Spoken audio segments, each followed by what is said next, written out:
ఎంత మాయ, ఎంత మోసం, ఇవన్నీ కలిగేనమ్మా. చాలా బాధపడి 2 ఏళ్ల క్రితం నేను మానేస్తున్నానని ప్రకటించా. ఉన్నట్టుండి చాలా రగిలిపోయాను నేను. మీకేం తెలుసు, ఆ ఇల్లాలకి తెలుసు. కన్నీళ్లు తోడింది ఆవిడ, బకెట్లతో తోడింది కన్నీళ్లు.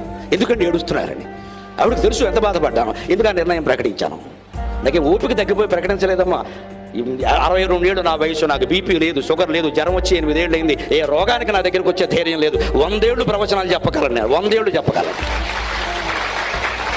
ఎందుకు బాధ కలిగింది అంటే ఎందుకు వచ్చింది కార్యకర్తలే కులం విడిచిపెట్టారు, గూడు పుఠాణీలు విడిచిపెట్టారు. ఎందుకు ఈ కార్యక్రమాలు పనిలేక కంఠశోష తప్ప. ఎంతకంటే హాయిగా ఇంట్లో కూర్చొని ఆ జపం ఏదో నేనే చేసుకుంటే భగవంతుడు నాకు సాక్షాత్కరిస్తాడు కదా. కానీ లోపల ఆవేదన ఏమిటి అంటే మనుషులు మారనేమిటి అని చెబుతున్నా. అదే ధోరణి పైగా మమ్మల్ని కూడా బలి చేసేయడం. దానికి మీరు రావాల్సిందేనంటే మా ఓళ్ళంతా మిమ్మల్ని రమ్మడం. ఇంకో విషయం చెబుతానంటే మొహమాటం లేకుండా మారాల్సిందే ప్రపంచం ఖచ్చితంగా.